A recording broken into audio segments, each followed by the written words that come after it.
Desire Path, Sequoia by Donika Kelly.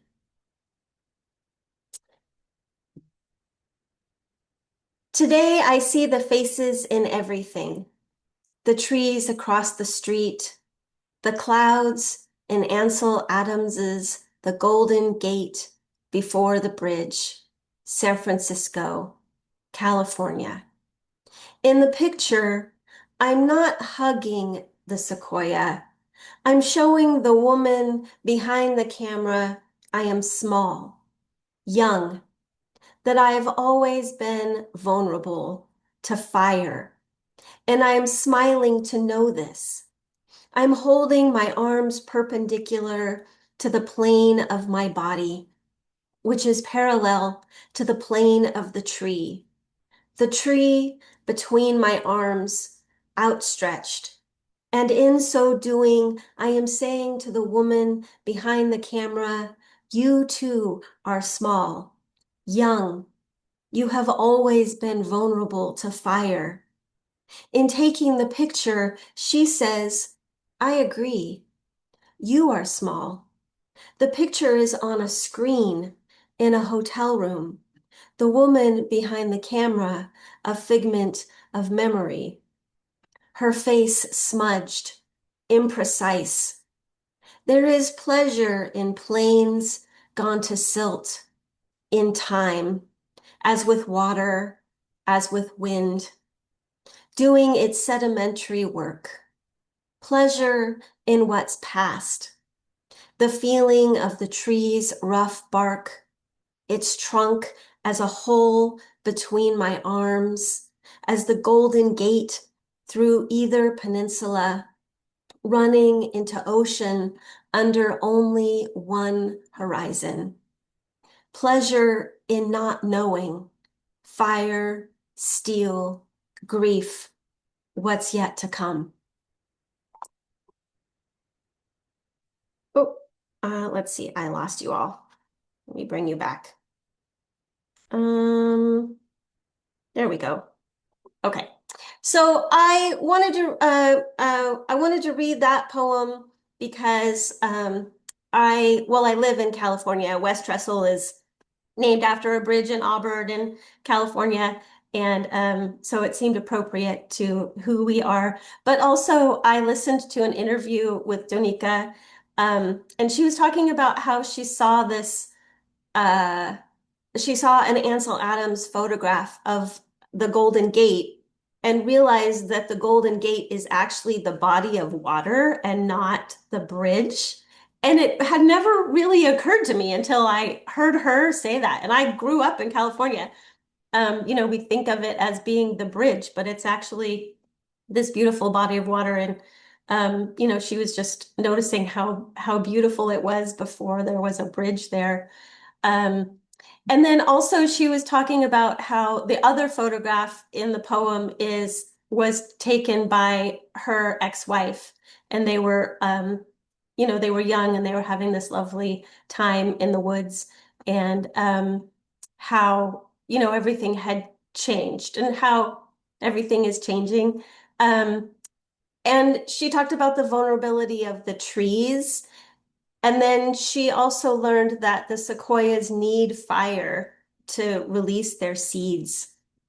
And I was thinking about this reading and how it seems like such a small thing to have, to have a poetry reading. It seems like such a small thing for the federal government to remove all of these poems from the anthology. Of course, for poets, it's not a small thing, but in light of everything else that's happening in the country, it seems like such a small thing. Um, but I'm also thinking about all of the things that, we're hearing about so much that's going on, and we're being inundated with that news. There I'm sure that there are things happening that we don't know about right now, and we're going to hear about them in the future. And for a lot of people, I think maybe this is one of them. Um, and and I was thinking about how poets, I feel like we are like Danica in that poem. we are really good at holding multiple truths at the same time, and the government is not. And so I think our truth is that our country is beautiful and wonderful and amazing and so messed up.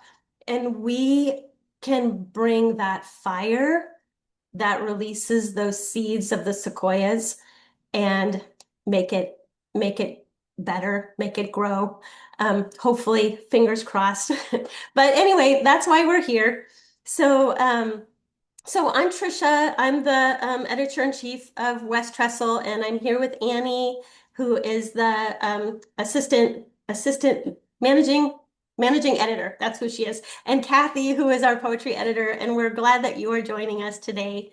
And if you want to read, go ahead and put yourself in the chat. Say hello from wherever you are, and I think we're going to go ahead and start with Anna. Anna, do you have a poem that you'd like to read?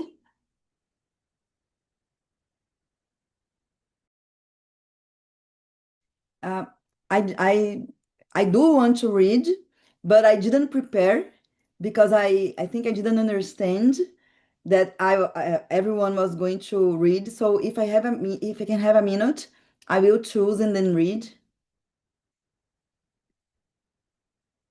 Your microphone is off. Here we go. Okay, that sounds good. Yeah, just a Oh, minute. there's Margaret. Margaret, would you like to read? Sure. Okay. I I wasn't sure which of the poems, but I think you said anybody who's still alive.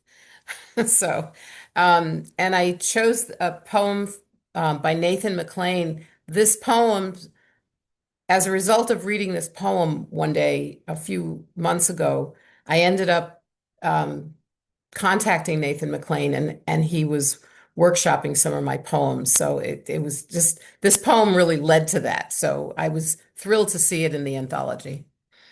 It's called Love Elegy in the Chinese Garden with Koi by Nathan McLean. Near the entrance, a patch of tall grass. Near the tall grass, long-stemmed plants, each bending an ear-shaped cone to the pond's surface. If you look closely, you could make out silvery koi swishing toward the clouded pond's edge, where a boy tugs at his mother's shirt for a quarter to buy fish feed. And watching that boy as he knelt down to let the koi kiss his palms, I missed what it was to be so dumb as those koi. I like to think they're pure, that that's why even after the boy's palms were empty, after he had nothing else to give, they still kissed his hands because who hasn't done that? Loved so intently, even after everything has gone, loved something that has washed its hands of you. I like to think I'm different now, that I'm enlightened somehow. But who am I kidding? I know I'm like those koi, still with their popping mouths, that would kiss those hands again if given the chance. So dumb.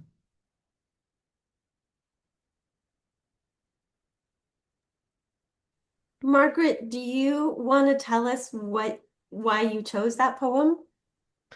I was having poem overload. I was reading all of these poems and and trying to determine them. And this one always just hits me right really deeply.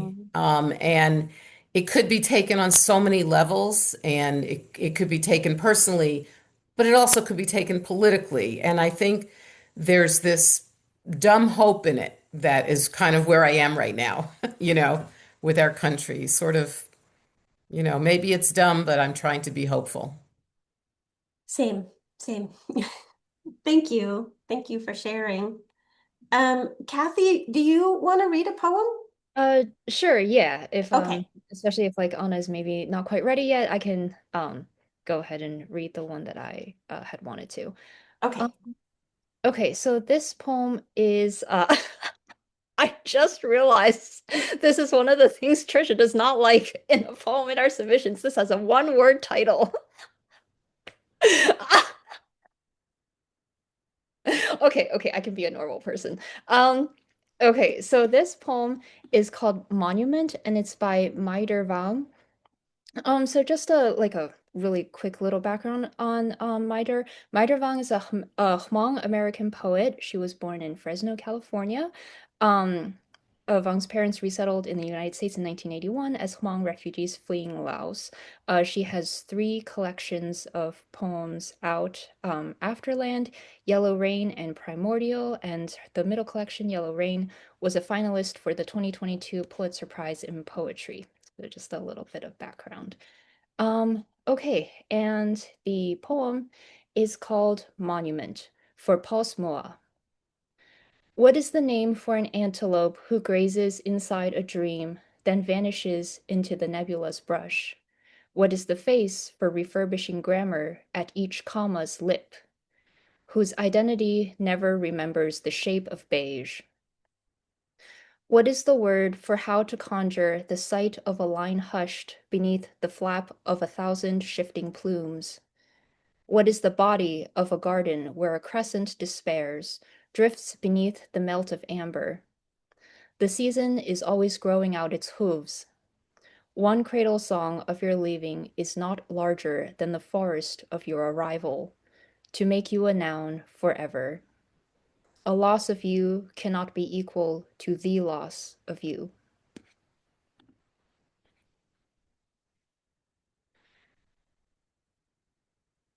Um, Do you, okay, and do you why want to talk about why you chose it?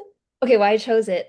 So I had thought that like the people who the poems that would get chosen to be read today would a lot of them might come from the beginning of the collection. So I was like, let me scroll to the end. So that was the first consideration. And then I don't know. This one just like I kind of like skimmed as I went through, and this one just caught my attention for its like I always look for poems that have like something a little bit strange about it. And I thought this one like had just like that little extra touch of the strange and the magical. So that's what I decided on. Thank you. Anna, are you ready? So I'm not ready, but I'm going to read. Okay. That's good enough. Yeah, right. First, I'd like to appreciate what you're doing because, well, I'm speaking from Brazil, and we are not currently in the same situation that you are in the US regarding the political uh, scenario and atmosphere, but we just had our bit of this. And I feel like censorship is a way to cut our future off, you know. So it's for me, this is resistance. So really, I appreciate what you're doing. I didn't know that I was going to read anything, and I didn't have much time to read uh, the book, but I'm going to read, of course. And what I did now was I looked for a poet that I have read before who is Paul Lawrence Dunbar. I don't know if I'm saying his name correctly. The poem that I like very much is not here, but there are, I think, three others. So I'm going to read one of them. I haven't read before. I'm just going to read. Uh, if it's, yeah, I hope I don't have any pronunciation ever, but I'm going to say the title so you can follow there. So looking at the title and knowing the poet, I chose Invitation to Love. So let me just put in aside here, just to have you in the poem here. Okay. So Invitation to Love by Paul Lawrence Dunbar or Dunbar. Come when the nights are bright with stars. Or come when the moon is mellow. Come when the sun, his golden bars, drops on the hay-field yellow. Come in the twilight, soft and gray. Come in the night or come in the day. Come, oh love, when you're May, and you are welcome. Welcome. You are so sweet, oh love, dear love. You are so soft as the nesting dove. Come to my heart and bring it to rest as the bird flies home and its welcome nest. To its welcome nest, sorry. Come when my heart is full of grief, or when my heart is merry. Come with the falling of the leaf, or with the reddening cherry. Come when the year's first blossom blows. Come when the summer gleams and glows. Come with the winter's drifting snows. And you are welcome. Welcome. Yeah. Sorry for this pronunciation. And I really don't understand why this is censored, but Yeah. Thank you for sharing. That was beautiful. I loved your reading of it. And yeah, you. and I'm sorry we put you on the spot, but I'm glad that No, no you problem. I'm glad that you read. I feel Yeah, comfortable. good, good. Um, does anybody else want to read a poem from the anthology? I will Johnny? if you're ready for me, but I was going to sort of be at the very conclusion. Anybody else feel sort of bold from unidentified people in the group here? Well, the other thing is if nobody else wants to read from the anthology, we could each read a poem of our own. Do we want to go around and read a poem of our own? Margaret and Anna, would you like to do that? I was going to offer to read a poem. I just have to find it from by Amy Nezuko Matatal Oh, in okay. here. Yeah. If I love that's her. yeah, I That's do too. So, but I have to find it. okay. It's You find uh it. Amy. Let me see if Okay. okay. I'm gonna mute myself so I will not interrupt you. The poem is On Listening to Your Teacher Take Attendance by Amy Nezuko Matatal. Breathe deep, even admit, sorry. Breathe deep, even if it means you wrinkle your nose from the fake lemon antiseptic, of the mopped floors and wiped down doorknobs, the freshly soaked necks and armpits. Your teacher means well, even if he butchers your name like he has a bloody sausage casing stuck between his teeth, handprints on his white sloppy apron. And when everyone turns around to check out your face, no need to flush, red, and warm. Just picture all the eyes as if your classroom is one big scallop with its dozens of icy blues. And you will remember that winter your family took you to the China Sea and you sank your face in it to gaze at baby clams and sea stars the size of your outstretched hand. And when all those necks start to crane, try not to forget someone once lathered their bodies, once patted them dry with a fluffy towel after a bath, set out their clothes for the first day of school. Think of their pencil cases from third grade, full of sharp pencils, a pink pearl eraser. Think of their handheld pencil sharpener and its tiny blade.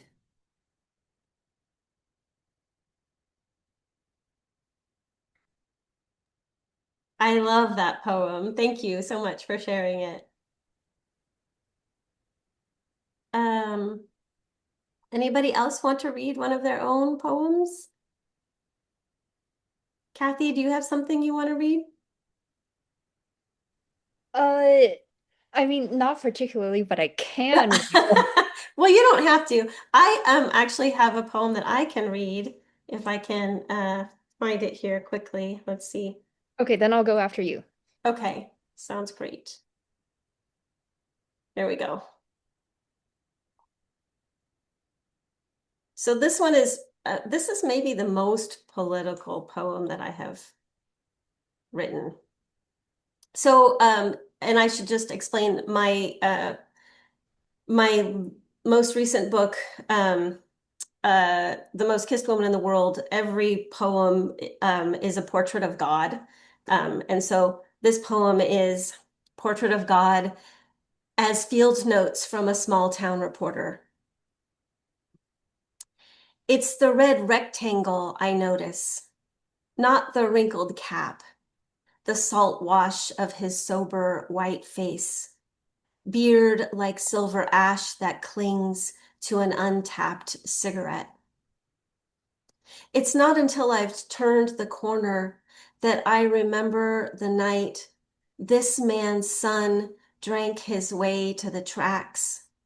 Let the train do what a train does. How the police ruled it suicide.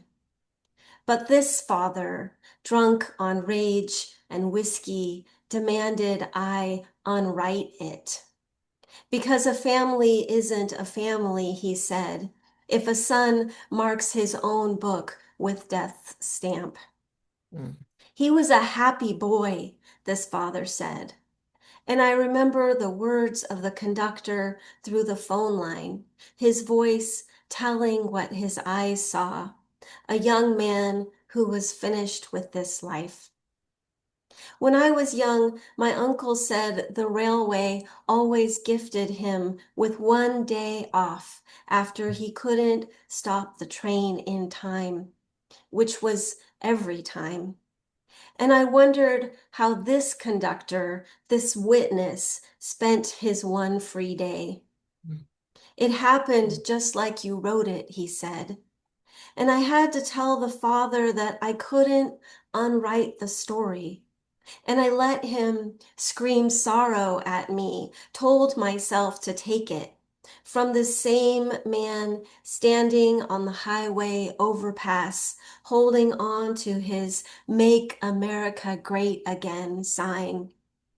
Like the small boy he once impossibly lifted high while pointing to something beautiful in a distant field. Mm.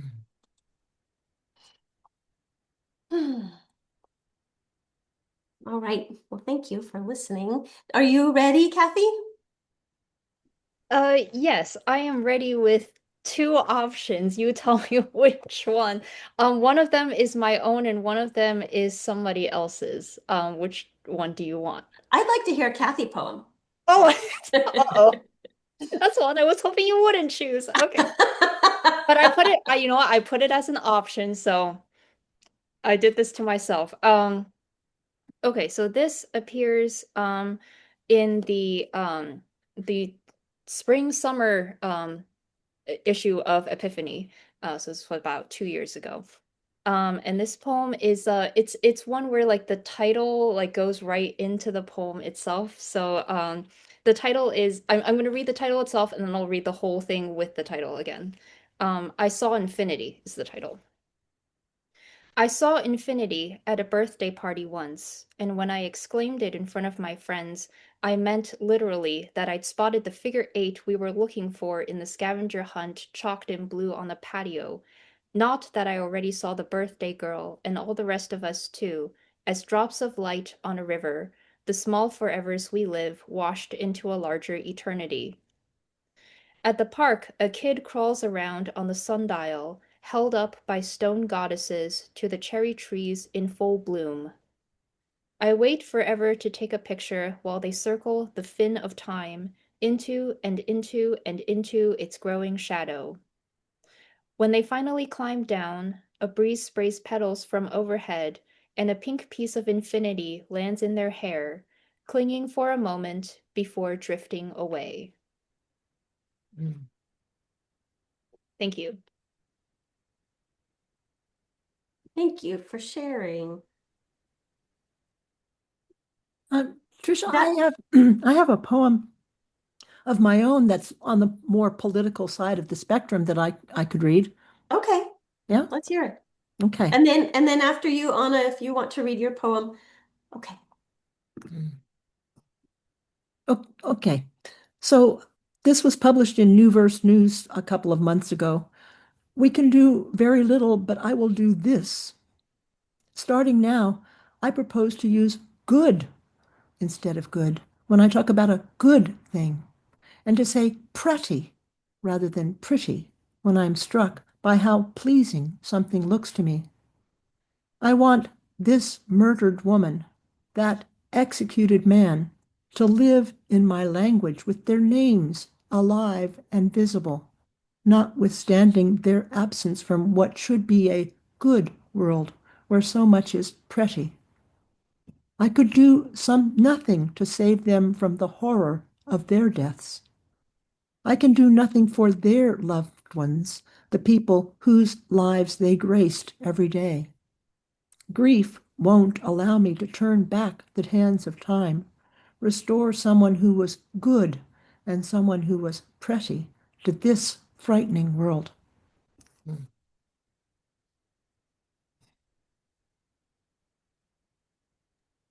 Thank you, Annie.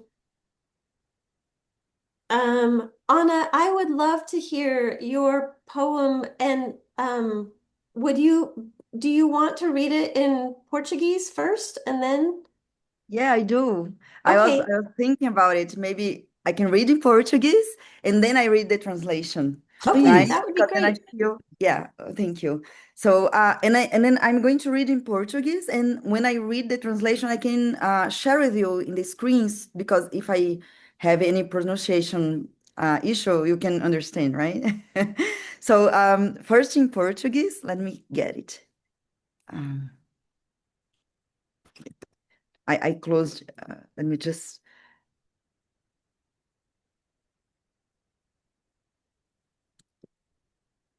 Sorry for, yeah. So, ok, now em português. Hoje não é dia de sonhar. Tão cruel esse convite do sonho à revelia, essa promessa da esperança, uma ajuda em caixinha. Parece um teste de meritocracia. Sonhe. Hoje não é hora para sonhar. Escureceu e nem ainda é tarde, mas ainda é trevas, nem ainda é noite. São os olhos fechados buscando fuga ou esperando tal sonho. Não tem. Que hoje não é de sonhar mesmo. Hoje mal tem ar, e é só, não tem nem sol. De quando descobriram como garimpar as estrelas, até o brilho caiu derretido em cofres e barras de ouro. Ourives forjou um mundo dourado de parede amarela, mas quem se encanta e vai tocar, hoje é brilho de bala, brilho engole como sombra, assombra e sangra. Ele zomba de mim e de quem sonha. Amarelo mesmo é o pó disperso nessa atmosfera. Pele irrita, olhos saltam, garganta arde e a gente grita mesmo assim. Não é alarde, é a nossa voz nesse labirinto. Pulsão de infinito, de amar agora, de bater cabeça aqui. Sonhar é muito coisa de quem tem futuro. E hoje é tudo que temos para hoje. Até amanhã é hoje. De hoje a 8 é hoje. Dia após dia é tudo hoje. Respirar tem que ser nesse exato momento, mesmo quando tudo em volta cheira podre. Chora sim, mas não encerra o movimento. Vai tentar. Vem fazer aqui, nessa hora e já, que hoje é dia de respirar. So this is in Portuguese. Now I'm going to share and read it in English. Let me find, where is it? Wait, because I opened. Are you able to share or do we have to give you permission to I share? can, I You can can? share. Okay. Yeah. Okay, Here, great. you read, yeah. Let me just open more here. The translation, the title is Today is No Day for Dreaming. So cruel, this call of dreams that comes unbidden. Oh, sorry. This promise of hope, a boxed provision. It feels like some meritocratic test, dream. Today is no day for dreaming. It darkened, yet it isn't evening. Still its shadow, not even night. Eyes shut, seeking escape, or waiting for that promised dream. There is none. For today is not a day to dream. Today there is barely air, and that is all. There isn't even sun. Since they learned to mind the stars, their shine has melted down into volts and bars of gold. A goldsmith forget, a, a jeweled world of yellow walls. But whoever reaches, dazzled, dares to touch, finds now the gleam in is bullet bright. Mm. A shine that swallows like shadow, haunts and bleeds and mocks me and all who dream. Maybe if someone else read, it's going to be better than me. Sorry. You're doing great. Yellow, yeah. Okay. Yellow now is dust dispersed through atmosphere. Skin inflamed, eyes thrust wide, throat afire, and still we cry, not as an alarm, but as our voice within this maze, a pulse of infinite, of loving now, of breaking here, dreaming for those who have a future.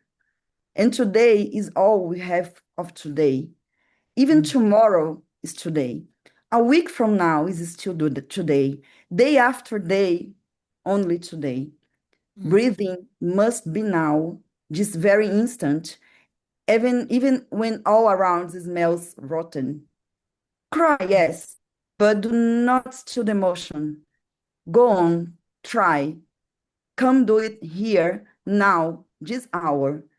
For today is a day to breathe. And that's Mm. yeah. Thank you so much, Anna. Well, That's yeah, really impressive. Yeah. yeah. All right. I can give you, if you want, I can give you a context for this. Oh yeah, Because let's yeah, I wrote it a few years ago in the first year of the Bolsonaro government, and Bolsonaro is he feels very close to Trump. So his administration was very close to Trump's. And we, of course, we have many situations here, and I know there too, of policemen killing people, especially many Black people. And in that year, we had so many more cases because of that administration. And in that week, a kid was shot. So when I mentioned the bright yellow of that's because of the kid. And yeah. So and also the indigenous people here, that they didn't care, and we had massive death of indigenous kids as well. And what I can say to you is that I understand what you're going through again, that I really hope my country understands and doesn't elect against someone like those people. But yeah, sorry, it's just sharing the same. Thank you so much. Now, has your poem been published? Because it feels very, accessible to a reader, anywhere, wherever it's found. Yeah, so I there's an anthology in Portuguese that I published, Mm. but with together with others, because I write a lot, but I haven't been publishing a lot. But I did publish this in Portuguese in one anthology. But I don't know if I can translate and try to publish, yeah, somewhere else. Hmm. Well, thank you for that. It's the sort of thing that I feel should be shared because it speaks, as you say, quite eloquently to too many current situations. So, yeah. absolutely. Thank you. Yeah. Thank you, Anna. Does anybody else have anything they want to share before Annie reads last our last poem? All right, Annie. Annie's going to close out the reading with her selection. So I chose this poem of Franny Choi, and I don't know that I'm going to do it justice. It's called We Used Our Words, We Used What Words We Had. And it's the same thing as with Kathy's, where the title is also the first line of the poem. So um, we used our words, we used what words we had to weld. What words we had, we wielded, kneeled, we knelt, and wept. We wrung the wet, the sweat. We racked our lips. We rang for words to ward off sleep, to warn, to want ourselves, to want the earth. We mouthed it, wound our vowels until it fit. It fits the earth we mounted, roused and rocked. We harped, we yawned and tried to yawp and tried to fix, a fix. We facted, felt. We fattened, fanfared, anthemed, hammered, felt the words worth stagnate, snap in half in heat. The wane, the melt, what words we hoarded, halved and holy, porous. Meanwhile, tide still tide, and we still washed for sounds to mark and marked.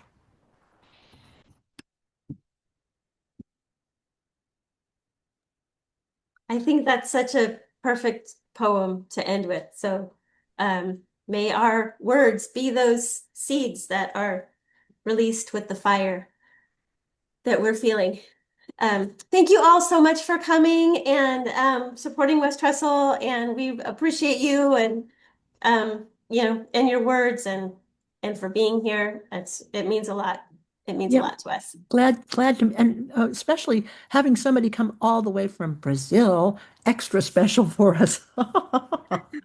Thank you for this opportunity very much. Thank you.